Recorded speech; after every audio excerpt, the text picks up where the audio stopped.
OLG on the left side, senior officers of the commission,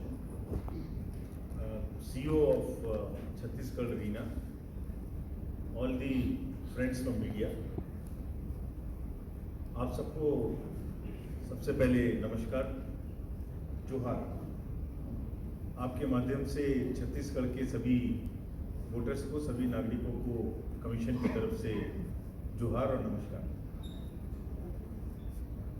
जैसे आप जानते हैं, छत्तीसगढ़ जो राज्य है बहुत ही प्राकृतिक छटा से भरा हुआ है और कमीशन 2-3 दिन से उस वातावरण में यहाँ महसूस कर रहा है, दिल्ली के बाद तो खास तौर से कितनी शुद्ध हवा और कितना सुंदर वातावरण है। देश के मध्य में स्थित यह राज्य पहाड़ों की शांति और नदियों की जीवंतता दोनों को निरूपित कर जीवन का संगीत उत्पन्न करता है, और ये बात स्पष्ट है यहाँ आने के बाद समझ में आती है। हम यहाँ आपको छत्तीसगढ़ राज्य में जो आगामी चुनाव होने वाले हैं उसकी तैयारी की समीक्षा से सर्वप्रथम छत्तीसगढ़ वासियों का हार्दिक अभिनंदन, और आगामी चुनाव में जो कि एक लोकतंत्र का त्यौहार है उसमें बढ़ चढ़कर भाग लेने के लिए आग्रह, आमंत्रण, अनुरोध जो बोलिए, सभी वोटर्स अच्छे से आगे आए। आपके माध्यम से ये उनसे अपील है। बहुत प्रयास किया है हमने कि और कर रहे हैं अभी कि महिलाएं, युवा जो अभी तुरंत वोटर बने हैं, यंग, वो हमारे इलेक्टोरल रोल में आए। वो मैं विस्तार से बताऊंगा आपको। और फर्स्ट टाइम वोटर्स खास तौर से आगे निकले, ये आपसे माध्यम से हमारा अनुरोध है। जिसको सीओ ऑफिस से एक स्लोगन भी बनाया है, वोट देहे बार जावो जी, चुनाई त्योहार मनाओ जी। So this festival of democracy we must celebrate. पिछले 2 दिनों से आयोग ने जो बैठकें की हैं, ये हमारा एक स्टैंडर्ड ड्रिल है। सबसे पहले आने के बाद हम पॉलिटिकल पार्टी से मिलते हैं हर राज्य में जहाँ भी चुनाव होते हैं। उसके बाद सभी एनफोर्समेंट एजेंसीज जो सेंट्रल और स्टेट गवर्नमेंट्स की होती हैं उनसे एक फीडबैक लेते हैं। उसके बाद में जो सीओ और स्टेट के पुलिस नोडल ऑफिसर हैं उनके साथ, फिर सभी डिस्ट्रिक्ट्स के कलेक्टर्स, एसपीज, कमिश्नर्स, आईजीज के साथ, और अंत में चीफ सेक्रेटरी, डीजी और स्टेट के वरीय पदाधिकारियों के साथ। 2 दिनों से 3 दिन से लगभग हम लोगों ने ये पूरी प्रक्रिया पूरी की है। तो पहले मैं आपको ये बताऊं कि पॉलिटिकल पार्टीज ने और इन सब लोगों ने मिलने के बाद क्या क्या समस्याएं बताई। हो सकता है वो वही प्रश्न आपके भी हों, तो उनका जवाब इसी से मिल जाए। तो पहले बताया कि रजिस्ट्रेशन जो फॉर्म हमारा SSR अभी चल रहा है उसमें कुछ दिक्कतें हैं कि वो प्रोसेस थोड़ा स्लो है, और उन्होंने मांग की कि इस डेडलाइन को जो 31 अगस्त तक सर्वे चल रहा है इसको थोड़ा सा बढ़ा दिया जाए। दूसरी पार्टीज ने ये मांग की कि जो प्रचार मटेरियल उनके पास आता है उसको पूरे राज्य में डिस्ट्रीब्यूट करने के लिए उन्हें सिर्फ एक गाड़ी मिलती है। तो ये संभव नहीं है कि यहाँ से राज्य के हर कोने में वो चुनाव प्रचार भेज सकें, तो उसकी गाड़ियों की संख्या उनको बढ़ा दी जाए। अक्रॉस दी पार्टीज जो भी नियम है उसमें थोड़ी रिलैक्सेशन दी जाए। जितना भी चुनाव के इलेक्टरल रोल में या तो एडिशंस हो रहे हैं या डिलीशन हो रहे हैं, तो उनको थोड़ा और रोबस्ट तरीके से, सुदृढ़ तरीके से चेकिंग कराई जाए। ऐसा ना हो कि किसी का नाम कट जाए या किसी का नाम अनावश्यक रूप से जुड़ जाए। ये भी मांग थी, और ये सब में एक जनरल असेसमेंट भी था कि मनी, लिकर, ड्रग्स, फ्रीबीज, इनका बंटवारा ना हो। ये लोकतंत्र को सब प्रभावित करते हैं, तो कोई भी इन चीज़ों का बंटवारा वोटर्स के बीच में ना हो। पार्टीज पे, कैंडिडेट्स पे अंकुश लगाया गया। सो ग्रीवेंसेस थी एक्साइज एंड लिकर से संबंधित। ये भी मांग थी कि ये भी सुझाव था कि प्लास्टिक थोड़ा एनवायरनमेंट फ्रेंडली किया जाए, प्लास्टिक को कम यूज़ किया जाए, और बूथ्स को जहाँ तक है 2 किलोमीटर के अंदर में स्थापित किया जाए ताकि आने के लिए वोटर्स को सुविधा हो। और इन सब इश्यूज पे मैं आपको विस्तार में बताऊंगा। इससे पूर्व आपके राज्य में क्या पूरी पॉलिटिकल जो वोटर्स हैं उनकी क्या स्थिति है। तो राज्य में 90 विधानसभा क्षेत्र हैं, जैसे कि आपको परिचित है। Next slide. जैसे आपको जानकारी है, राज्य में 90 असेंबलीज हैं और टर्म ऑफ असेंबली 3 जनवरी 2024 को पूर्ण हो रहा है। यानी उससे पूर्व हमें नई असेंबली के गठन के लिए इलेक्शन करा के नए कैंडिडेट्स का नाम सूचित करना है। इसमें से 51 जनरल असेंबलीज हैं और 29 एसटीज के लिए रिजर्व है, 10 एससीज के लिए रिजर्व है। जो राज्य में टोटल वोटर्स हैं वो 1.96 करोड़ हैं, with almost female being higher than male. This is one एक अच्छी चीज़ है इस राज्य में कि महिलाओं की वोटर्स की संख्या 98.5 लाख है, जो कि मेल के अनुपात में ज़्यादा है। ट्रांसजेंडर्स 762 और पर्सन्स विद डिसेबिलिटीज 1.47। 80 से वर्ष से अधिक के 2.02 लाख मतदाता हैं और 100 वर्ष से अधिक के 2948 मतदाता राज्य में हैं। फर्स्ट टाइम वोटर्स जो इस बार बने हैं 80, 18 से 90, उनकी संख्या 4,43,000। और अभी जैसे आपको अवगत होगा कि लास्ट ईयर एक अमेंडमेंट किया था कि क्वालिफाइंग डेट्स पहले 1 जनवरी ऑफ द ईयर, जैसे 23 को जो लोग 18 साल के हो गए उन्हीं को वोट का अधिकार मिलता था, अदरवाइज नेक्स्ट ईयर तक वेट करना पड़ता था। तो अब हर क्वार्टर 1 अप्रैल, इस तरह से 1 जुलाई, फिर 1 अक्टूबर, तो जो लोग 1 अक्टूबर तक 18 साल के हो रहे हैं, इन 4,43,000 में उनकी भी संख्या काफ़ी है, लगभग 60,000 से ऊपर है। यानी वो मतदाता जिनको वेट करना पड़ता, वो अब इस बार 18 वर्ष के होने से वोट देने की स्थिति में है। तो अगर पूरे इलेक्टरल रोल को देखें तो उसमें 18 साल से लेके और 100 साल तक के ऊपर सभी महिलाएं, बच्चे, ट्रांसजेंडर, पर्सन्स विद डिसेबिलिटीज, 80+, एक मोज़ेक है, एक पैनोरामा है पूरी सोसाइटी का, जिसमें सब लोग हमारे इलेक्टरल रोल्स में हैं। और उन्हीं सब से आपके माध्यम से पुनः अनुरोध है कि सब वोट देने जरूर है। Next. There will be opening remarks by the CEC along with the presentation, and then following this there will be a question and answer session. The CEC will take 4-5 questions from you together. You will listen to your question and then give the answers in a consolidated way. If there is time, we will have another round because the commission has. तो जो प्रश्न उठाए गए थे, deletion हमने सबको instructions दी है। Deletion तभी होगा जब फॉर्म 7 रिसीव हो जाएगा। सुओ मोटो अपने से कोई डिलीशन नहीं होगा। सुओ मोटो डिलीशन बैठ के आप टेबल टॉप करें, ये नहीं होगा। तो अगर किसी का नाम हटाना है तो फॉर्म 7 भरना होगा, फील्ड विजिट करनी होगी। अगर डेथ का केस है तो डेथ सर्टिफिकेट इज पर्याप्त, वो काफी है। लेकिन डिलीशंस डेथ को छोड़ के सब केसेस में वेरीफाई करने पड़ेंगे।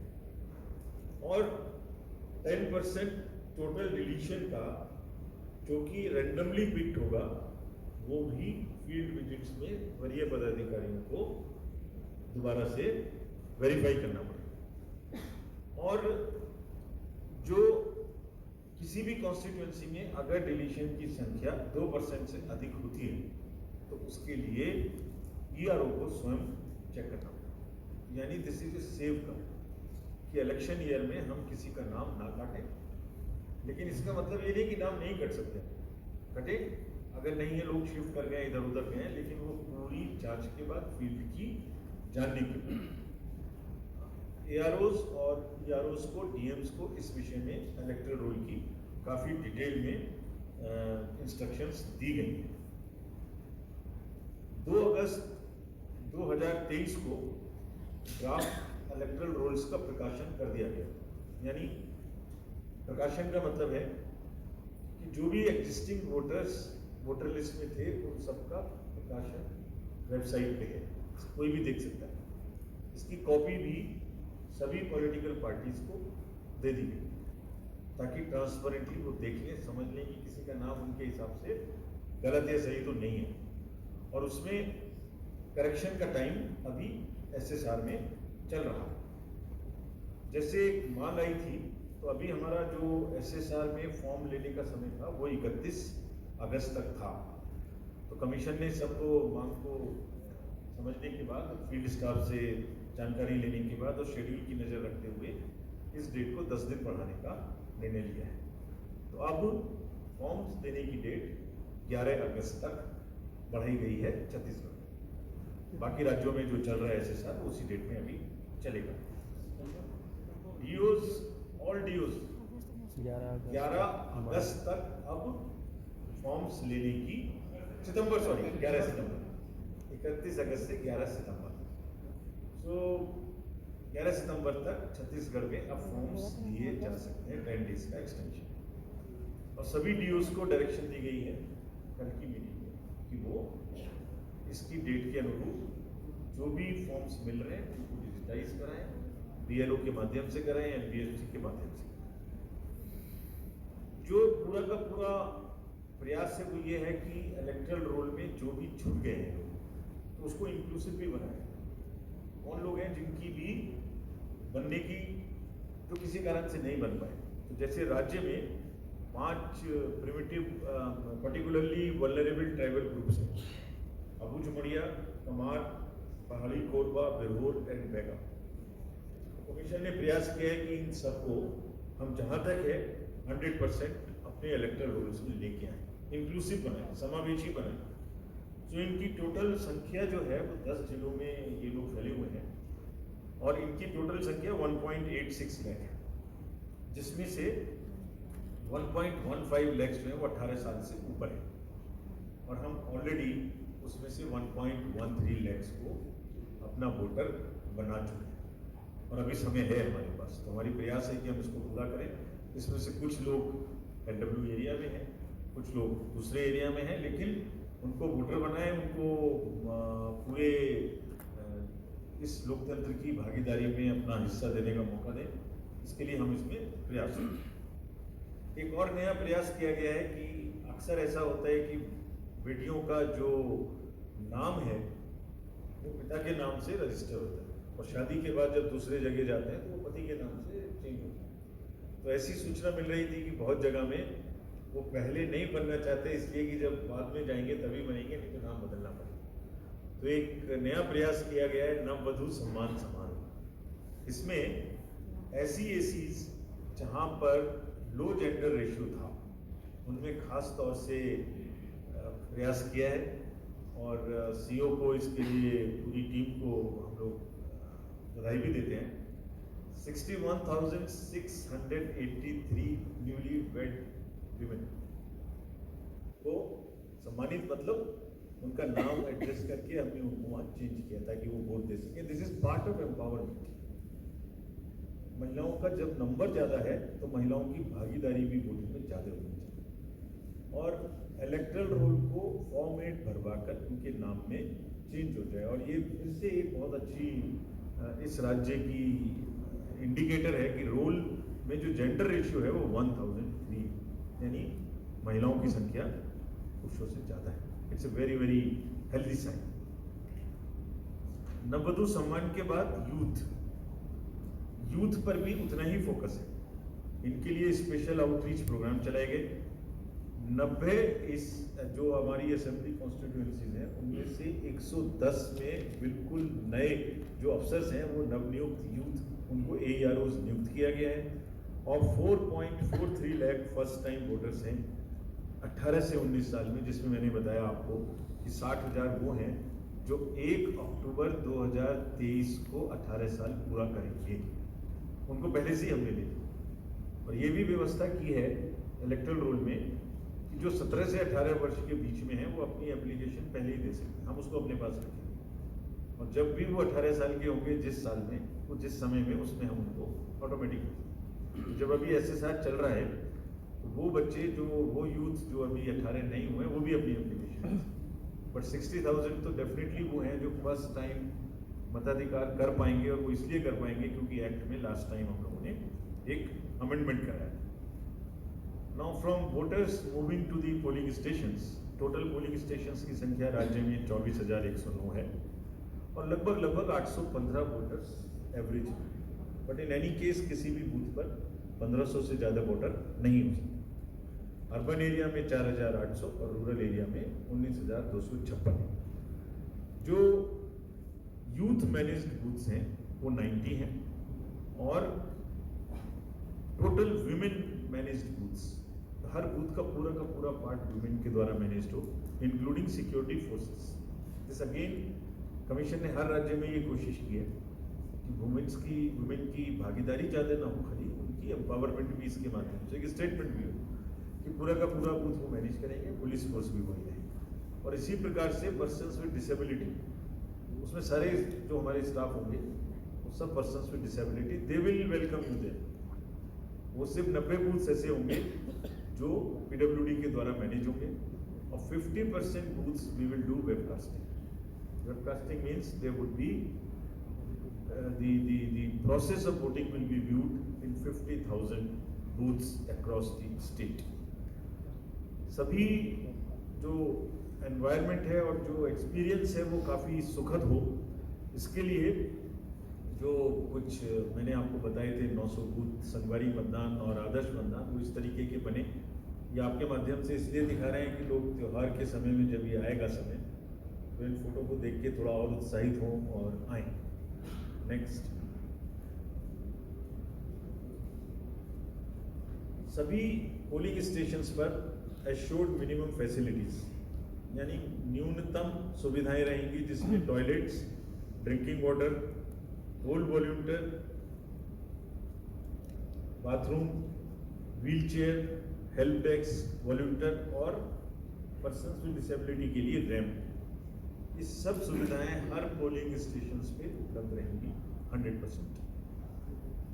वॉल्यूंटर्स भी हर जगह में उपलब्ध रहेंगे हमारे बुजुर्गों की और पर्सन्स विद डिसेबिलिटी की किसी भी मदद के लिए। वरिष्ठ नागरिक और पर्सन्स विद डिसेबिलिटी, आप देखिए हमने एक नया प्रयास शुरू किया जो छत्तीसगढ़ में अब इस बार पहली बार होने जा रहे हैं। पिछले जो चुनाव हुए हैं उनमें कुछ राज्यों में हो चुका है। 80 वर्ष से ऊपर के जितने भी मतदाता हैं वो अगर चाहें तो अपने घर से मतदान कर सकते हैं।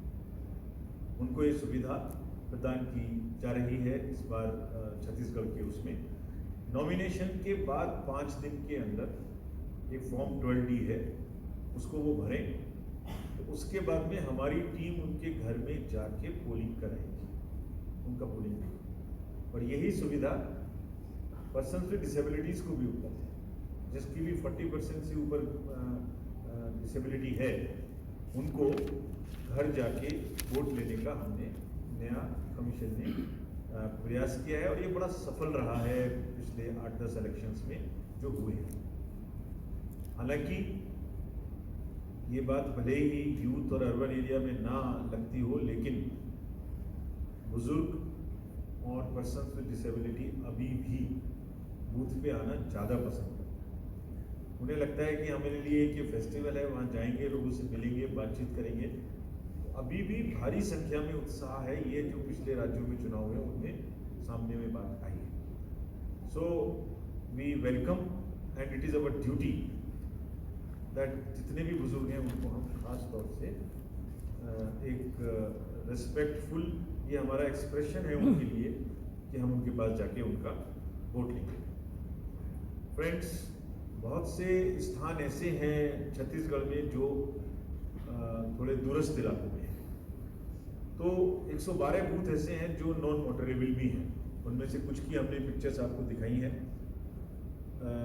जैसे ये फर्स्ट बूथ है, सिर्फ 12 इलेक्टर्स हैं यहाँ और 80 किलोमीटर का डिस्टेंस करके हिली टेरेन में हमारे स्टाफ जाएंगे। तो हम आपको इसलिए बता रहे हैं कि जो मतदान कर्मी हैं वो भी बड़ी मेहनत करते हैं, बड़ी बड़ी दूर जाते हैं, सिर पे बेचारे रास्ते में लेके मशीन्स को जाते हैं।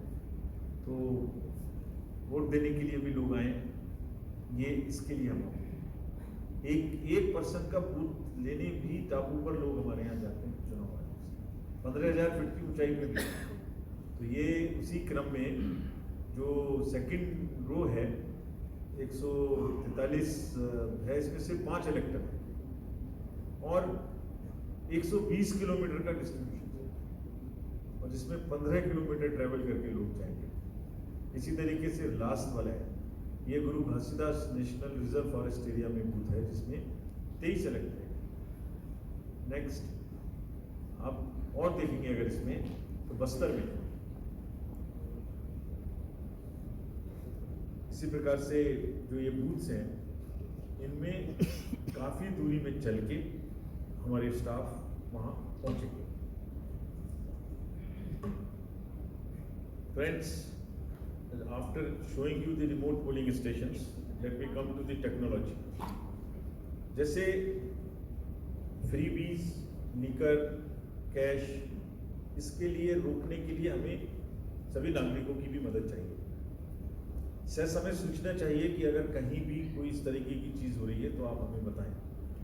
अब प्रश्न ये उठता है कि कैसे बताएं जो सह समय तुरंत से कार्यवाही हो सके। तो इसके लिए एक एप्लीकेशन है सी विजिल, यानी इसका नाम है सिटीजन्स वी विजिल। नागरिक आप खुद से विजिलेंट रहें तो क्या कर सकते हैं कि अपने मोबाइल से कहीं भी कुछ गड़बड़ हो रही है तो उसकी फ़ोटो ले सकते हैं, उसके बारे में टेक्स्ट कर सकते हैं, वॉइस रिकॉर्ड कर सकते हैं और हमें भेज दें इस ऐप पर। आप उनको कुछ लिखने की जरूरत नहीं है। इसके अलावा कहाँ से भेजा, क्या होगा, जो लॉन्गिट्यूड और लैटिट्यूड है उस फ़ोन का, उसके माध्यम से हम उनकी लोकेशन खुद जान जाएंगे और 100 मिनट्स के अंदर, विदिन 100 मिनट्स हमारी टीम वहाँ पहुँच के उसको चेक करेगी। ये सिस्टम राज्यों में बहुत अच्छे से कुछ में यूज़ हुआ है और धीरे धीरे प्रयोग में बढ़ रहा है। इसकी वजह से हमारा सबसे रिक्वेस्ट है कि जहाँ भी कहीं कोई ऐसी सूचना मिले कि किसी ने गोडाउन में कुछ सामान इकट्ठा किया है, कहीं पर कैश बांटा जा रहा है, कुछ भी सूचना मिले वो हमें दीजिए। और इसमें एनोनिमस भी रह सकते हैं, आपको नीचे हम ये भी नहीं कह रहे हैं कि नाम लिखिए, कुछ लिखिए। So this is one way of technology. The next is the voter helpline. इसमें आप फॉर्म्स डायरेक्ट अप्लाई कर सकते हैं, इलेक्टोरल रोल में अपना नाम जोड़ सकते हैं, BLO आरओ से कनेक्ट हो सकते हैं, EVM के बारे में जान सकते हैं, एपिक कार्ड के बारे में जान सकते हैं। इसी तरीके से ये तो वोटर के लिए है, तो कैंडिडेट्स के लिए और पॉलिटिकल पार्टीज के लिए क्या है। पॉलिटिकल पार्टीज अक्सर कहती हैं कि ground administration level playing field नहीं देता, यानी मैंने फील्ड में परमिशन मांगी, मुझे नहीं मिली, किसी दूसरे को मिली। तो इसके लिए कमीशन ने सुविधा पोर्टल बनाया। किसी को भी कोई सुविधा चाहिए कैंडिडेट, तो he can apply on the सुविधा पोर्टल। इसका फायदा क्या है कि उसमें टाइम स्टैम्पिंग हो गई, पता लग गया कि वो 10:15 पे ए ने अप्लाई किया है, उसके बाद में बी में अप्लाई किया है, तो नेसेसरीली ए को मिलेगा ना कि बी को, फर्स्ट कम फर्स्ट आउट।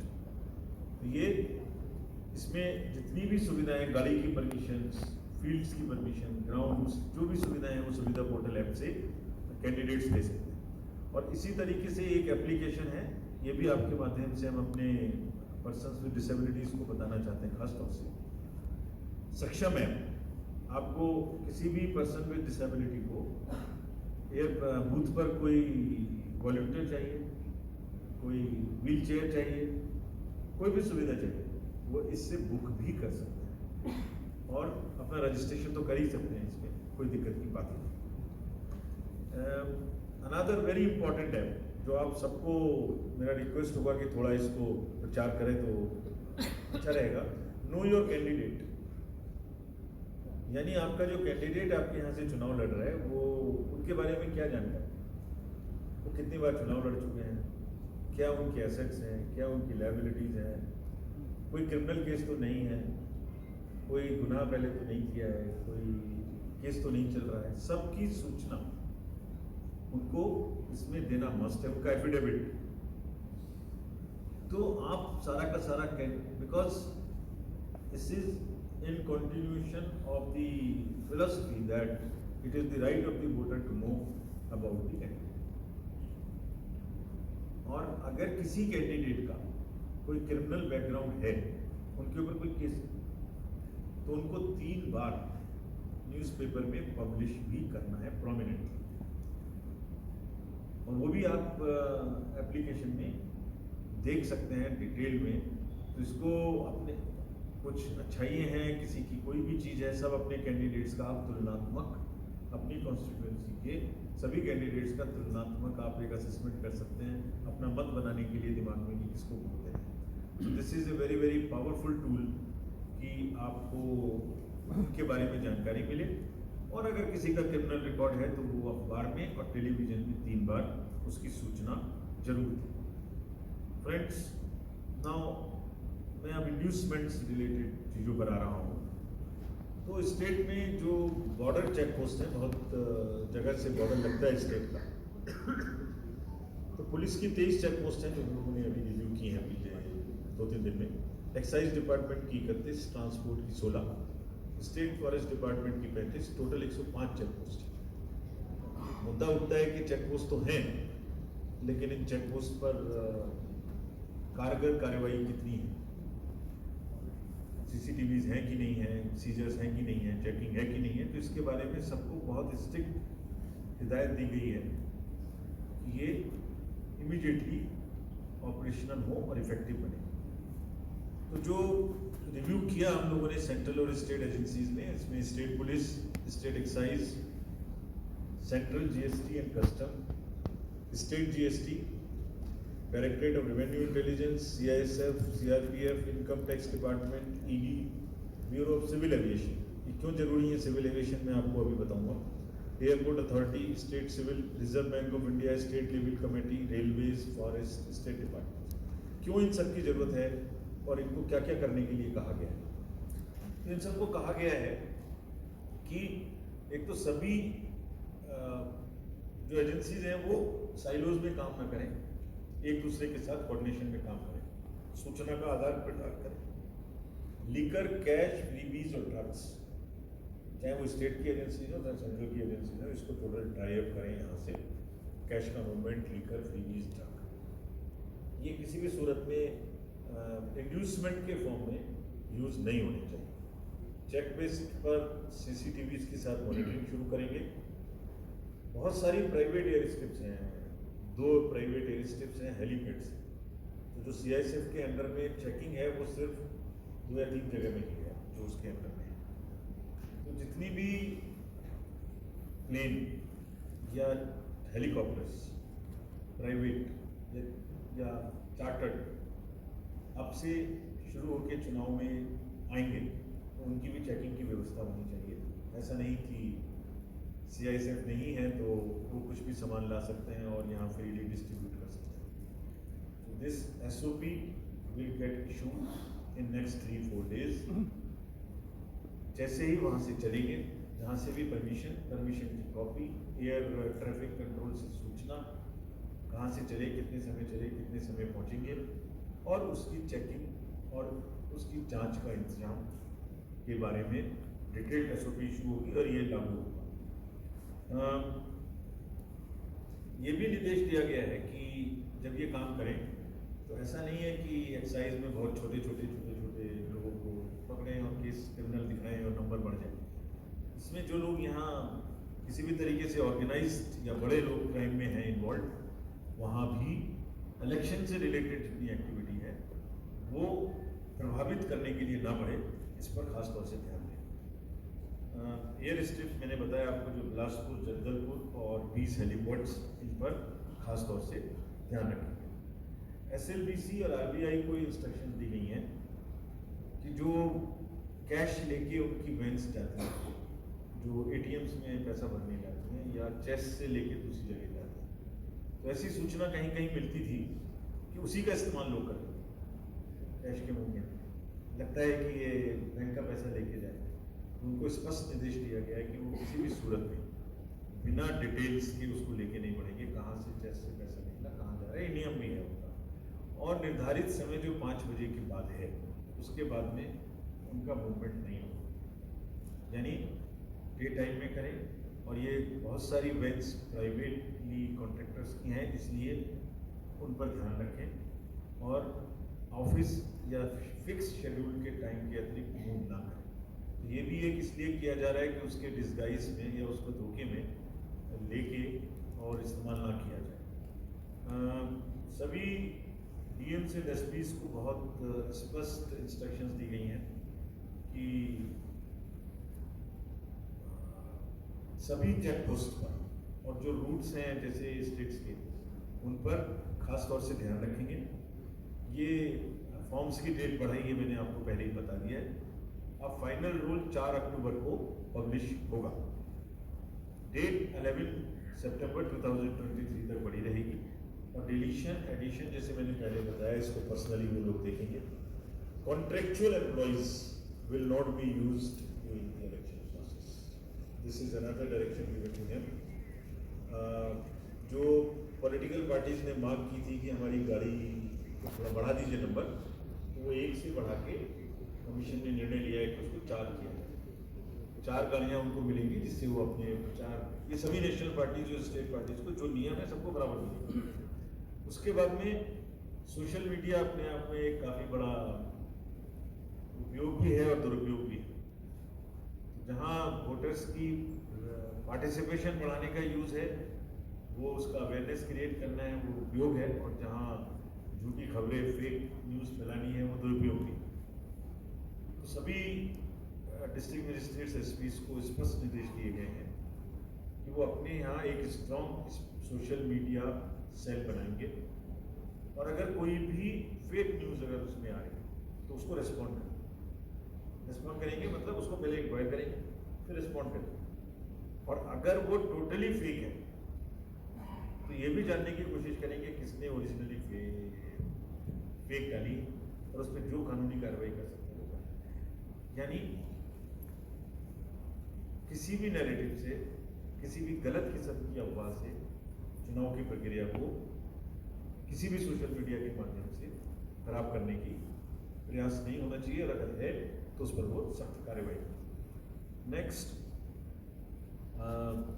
जो सभी राजनीतिक दल हैं उनसे अपील की है हमने और उनको डायरेक्शंस भी देंगे कि ज़्यादा से ज़्यादा वो प्लास्टिक का इस्तेमाल ना करें, प्रचार प्रसार में, ताकि एनवायरनमेंट फ्रेंडली पूरा सिस्टम रहे।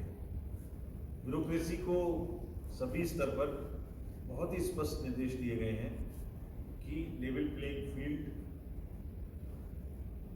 रखें, उनकी जिम्मेदारी है, वो रखेंगे ऐसा हम मानते हैं, सभी सक्षम लोग हैं। नहीं रखेंगे तो कमीशन रखवाने के लिए जो करने की जरूरत है वो करेगा, बट लेवल प्लेइंग फील्ड कहीं भी डिस्टर्ब नहीं होनी चाहिए, फ्रीबीज और दुरुपयोग नहीं होना चाहिए, ये उनको स्पष्ट इंस्ट्रक्शन दी गई। Friends, all over the country जब भी इलेक्शंस होते हैं तो जो मीडिया है वो, हम जब स्टेट्स में जाते हैं तो पूरी बात का अंत आप लोगों के साथ करते हैं ताकि सारी बात आपको बता दें और आपके माध्यम से स्टेट को भी बताएं। और जब कभी जाने के बाद शेड्यूल डिक्लेयर करते हैं तो सबसे पहले आपके साथ करते हैं, nobody knows it before you come. तो एक बहुत ही नेचुरल हमारे एलआई हैं जो आप हमेशा से रहे हैं, तो आपके माध्यम से अंत सारांश में मैं यही कहना चाहता हूँ कि हम पूरी तरीके से 5 राज्यों में जो चुनाव हुए, जिसमें से हमारी पहली विजिट है, निष्पक्ष लेवल प्लेइंग फील्ड के साथ अधिकतम भागीदारी लोगों की, हमारी परसेंटेजेस लगातार बढ़ रही। पिछली बार जनरल चुनाव में 67% थी, महिलाओं की भागीदारी ज़्यादा थी।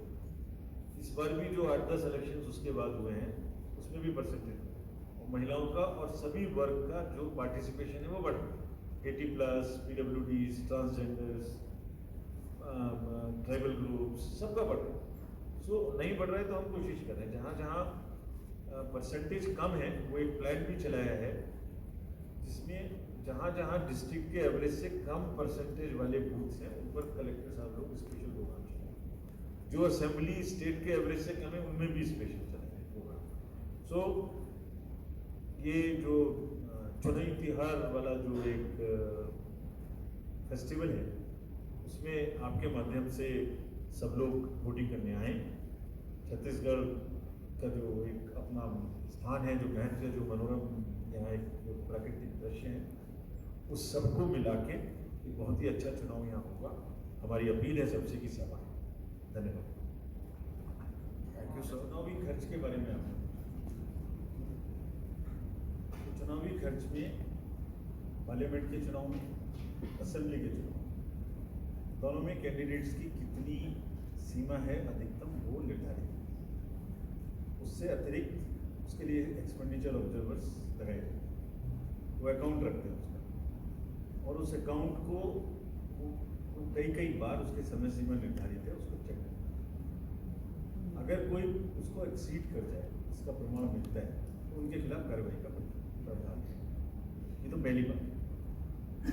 अगर उस समय उस निर्धारित सीमा से ऊपर करते हैं तो वो निश्चित रूप से फ्रीबीज के रूप में रिफ्लेक्ट होता है, प्रचार सामग्री के रूप में रिफ्लेक्ट होता है, उस पर भी पूरी की पूरी कार्रवाई की जाती है। दूसरा, आपने थोड़ा सा एक इंडिकेशन किया कि कमीशन के बारे में, तो ये आज से नहीं है, कमीशन इसमें नहीं जाता है, ये स्टेट गवर्नमेंट का एक प्रोरोगेटिव है।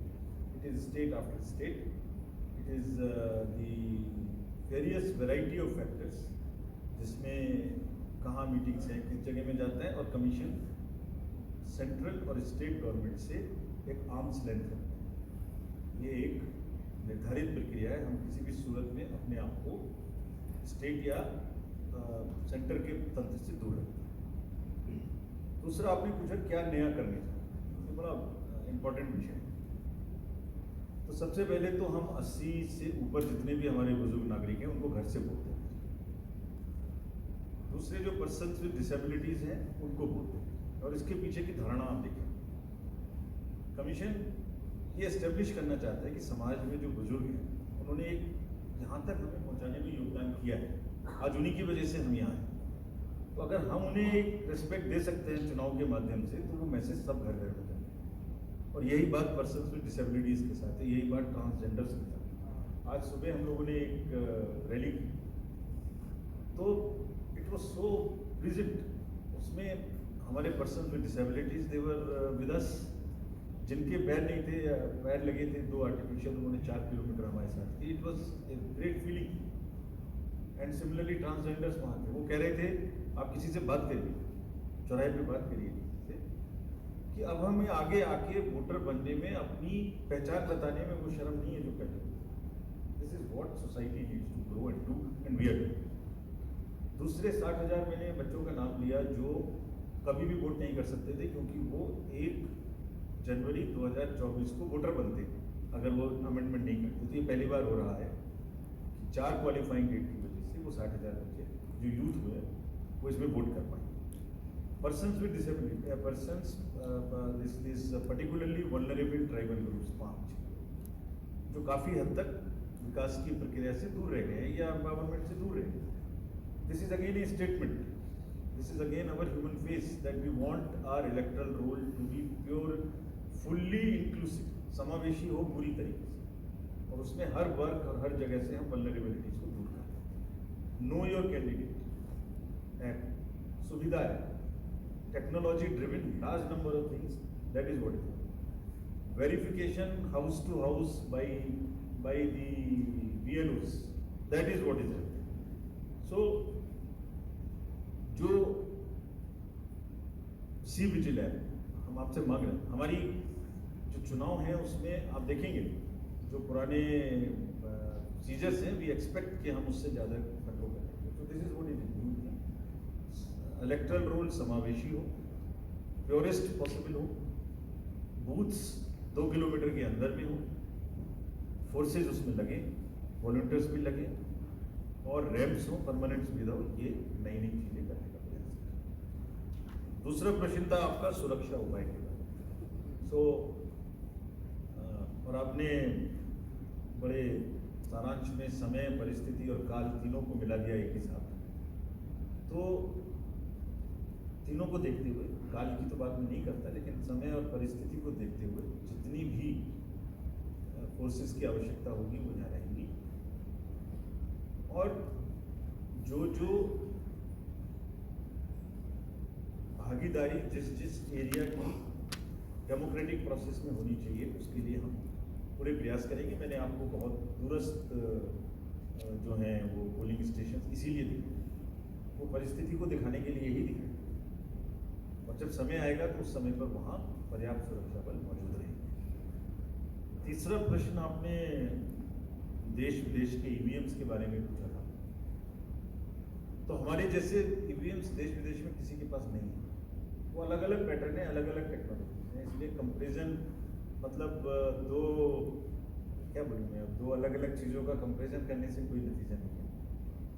Elections after elections they have proved their matter, which is a settled issue. The hundreds of times it has gone to High Court, Supreme Court.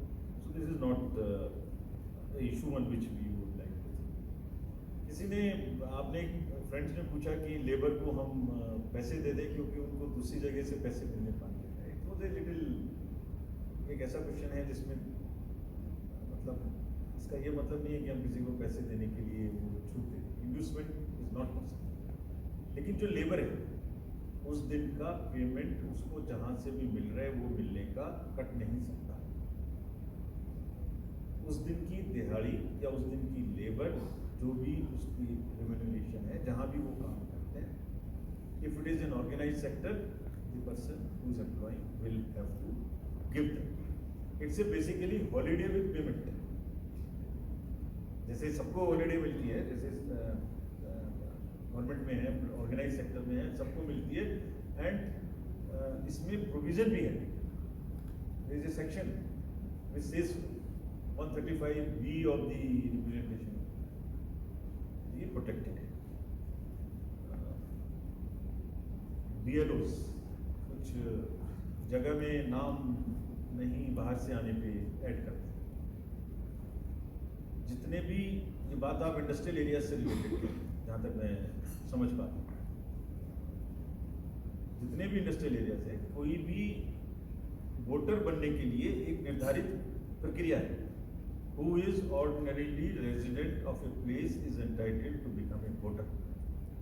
ये अधिकार उसको पूरे भारतवर्ष में हर जगह मिला हुआ है। तो अगर कोई उस अधिकार के तहत वोटर बनने लायक है तो वो जरूर बनेगा। What is necessary कि उसके पीछे वो जहां वोटर है वो भी साथ ही साथ नाम हटे। लेकिन अगर ऑर्डिनरीली रेजिडेंट हैं, migration is a very prominent thing in various parts of the country. We cannot take away anybody's right to move around and not become a voter, number one. But also, it does not mean कि जहाँ वो है उनका पीछे जगह में नाम नहीं कटेगा, number one. Number two, सभी डिस्ट्रिक्ट मजिस्ट्रेट्स को स्पेसिफिक इंस्ट्रक्शंस दी गई हैं कि जहाँ भी बल्क में अधिक संख्या में, जैसे मैंने आपको दिखाया भी था, 10% से ज़्यादा हो रहा है, 2% से ज़्यादा हो रहा है, डिलीशन या एडिशन, तो उस पर स्पेशल जांच रखेंगे। लेकिन किसी का नाम चाहे कितना ही नंबर क्यों ना हो, अगर गलत है, कटना है तो कटना चाहिए, और अगर जुड़ना है तो जुड़ना चाहिए। Coming to the first question first,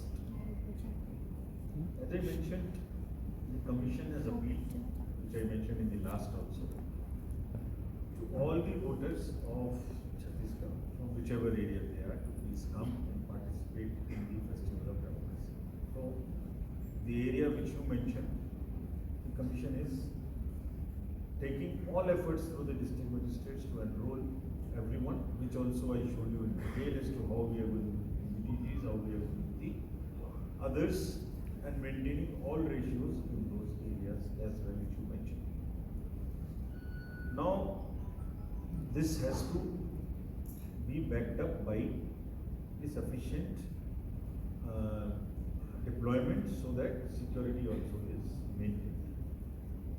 The area you mentioned about the more and more camps and more and more, much and much more improvements in this situation. We are very hopeful that this will reflect in the voting percentage also.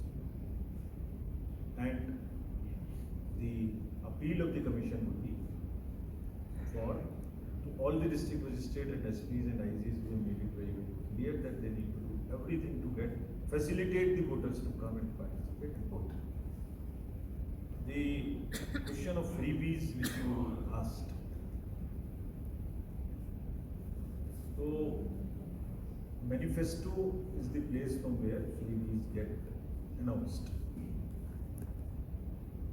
तो ये सभी political parties का और candidates का right है कि वो अपने वोटर्स को बताएं कि उनकी पॉलिसीज क्या होंगी और वो क्या उनके लिए करेंगे।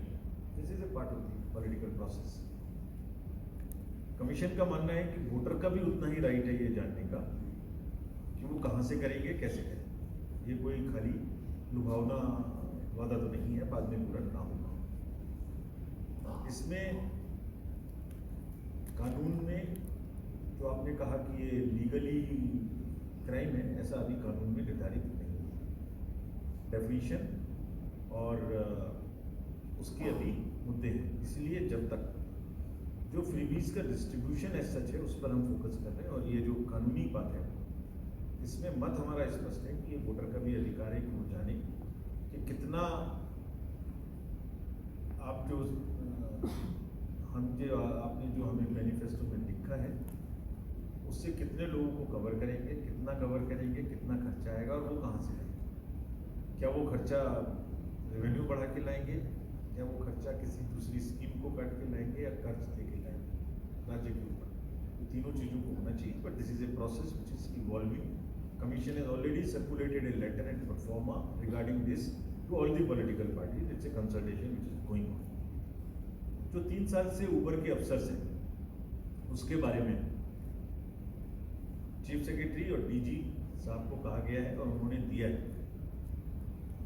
एक certificate that nobody would remain at the same place for more than 3 years. This is a certificate in writing is to be given by the chief secretary and the DGP relating to the civil officers relating to the police officers. तो ये नहीं होगा, 3 साल से ऊपर में allowed नहीं है। जैसे मैंने पहले कहा कि कॉन्ट्रेक्चुअल स्टाफ का भी इलेक्शन प्रोसेस में इस्तेमाल नहीं। एमसीसी के पहले जो खर्चा है और उसके बारे में जो हमारी गाइडलाइंस हैं, एक्चुअली स्पीकिंग एमसीसी लागू होने के बाद कमीशन का प्रोसेस चालू होता है, लेकिन इसके विषय में जो गाइडलाइंस है उनका thank you. Thank you, friends.